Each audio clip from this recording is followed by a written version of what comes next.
दोस्तों, मैं आप लोगों को पूरी माता वैष्णो देवी यात्रा का जो वीडियो है, जो पूरा डिस्क्रिप्शन है, वो देना चाहती हूँ। मैंने अपनी यात्रा की शुरुआत अपने शहर कलकत्ता से की थी। कलकत्ता से मेरे यहाँ तक आने के लिए डायरेक्ट ट्रेन भी है। अगर मैं आपको बताती हूँ तो आप लोगों के शहर से भी यहाँ पर आपको डायरेक्ट ट्रेन मिल जाएगी। डायरेक्ट ट्रेन जो आप लेंगे, यहाँ पर आप जम्मू तवी या कटरा रेलवे स्टेशन के पास यहाँ पर उतरिएगा। कटरा रेलवे और यहाँ पर पहुँचने के लिए आपको एयरपोर्ट भी में है, तो एयरपोर्ट का आपका नियरेस्ट एयरपोर्ट जो होगा जम्मू एयरपोर्ट है। अगर आप एयरपोर्ट से आते हैं तो यहाँ से कटरा पहुँचने में करीब करीब आपको 1.5 घंटे का समय लग जाता है, जिसका भाड़ा जो होता है आपका मिनिमम 1800 से 2000 के बीच का पड़ता है गाड़ी का भाड़ा, अगर आप छोटी गाड़ी लेते हैं तो।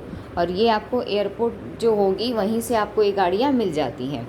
अगर आप ट्रेन से आते हैं तो ट्रेन से स्टेशन उतरने के बाद कटरा तक के आपको ऑटो मिल जाते हैं। अब यहाँ पर यात्रा की शुरुआत आपको कैसे करनी है, यहाँ पर मैंने जो देखा, यात्रा की शुरुआत करने के लिए हमारा जो स्टार्टिंग पॉइंट होता है वो पैदल मार्ग वाला रास्ता है।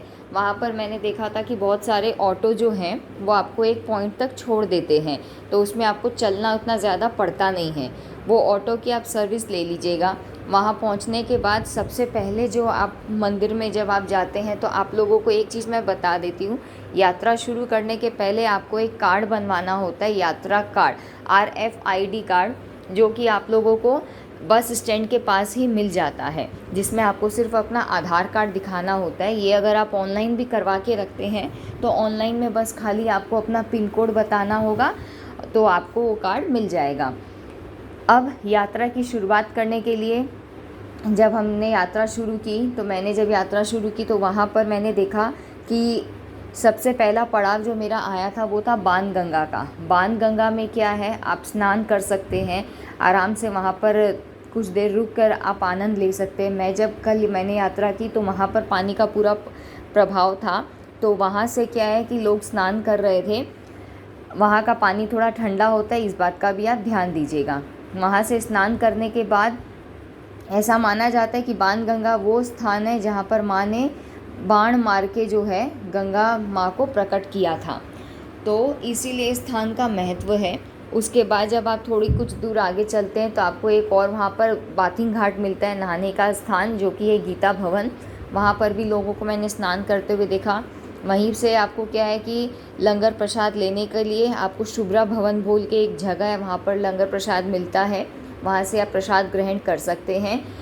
फिर उसके बाद जब आप थोड़ी सी आगे जाते हैं तो आपको चरण पादुका का मंदिर दिखाई देता है। चरण पादुका मंदिर में आप दर्शन करने के बाद कुछ दूर आप आगे चलेंगे।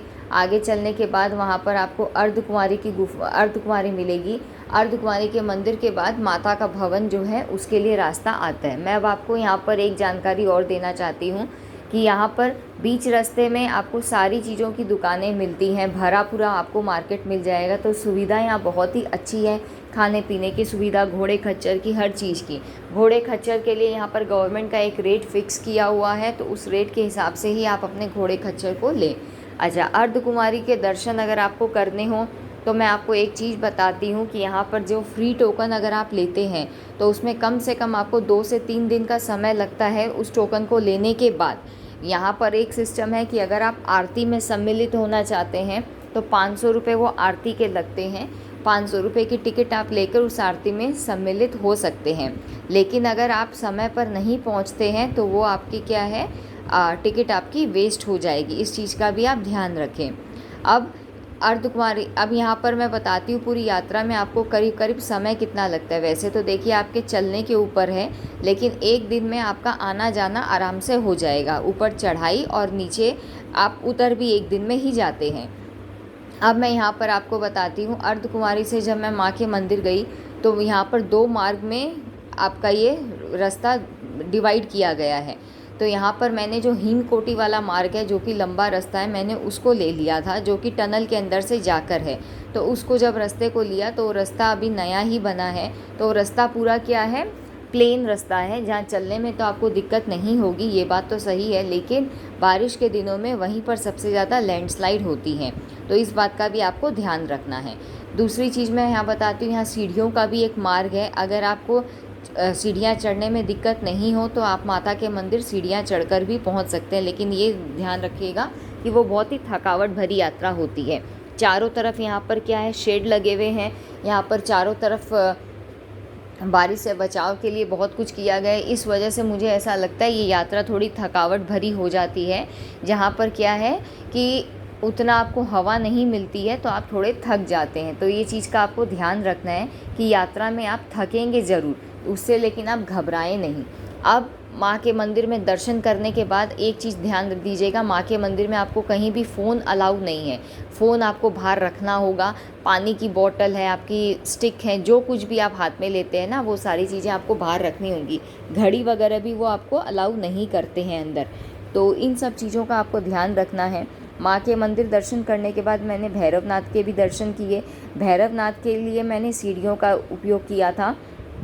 वहाँ पर करीब करीब मुझे लगता है 1000 सीढ़ी मैंने चढ़ी होंगी, या 1000 से ज़्यादा भी अगर हो तो मैं बोल नहीं पाऊँगी। तो वहाँ पर इतनी सीढ़ियाँ आपको चढ़नी होंगी। अच्छा, एक चीज़ और मैं आपको यहाँ बताती हूँ, अगर आप सीढ़ियों का मार्ग नहीं लेते हैं तो भैरवनाथ जी के मंदिर में दर्शन करने के लिए आपको घोड़े खच्चर मिल जाते हैं, या फिर आपका जो ढलान वाला रास्ता है उसका उपयोग आप कर सकते हैं। तो अगर मैं पूरी यात्रा के बारे में बताऊँ तो यात्रा मेरी बहुत ही अच्छी थी। माँ के भवन में जाकर मुझे बहुत अच्छा लगा। माँ की जो लाइटिंग वगैरह रात को शाम के समय जो अर्धकुमारी में यहाँ होता है, भजन होती है, आरती होते हैं, उन सबको देख के बहुत ही ज़्यादा खुशी महसूस होती है।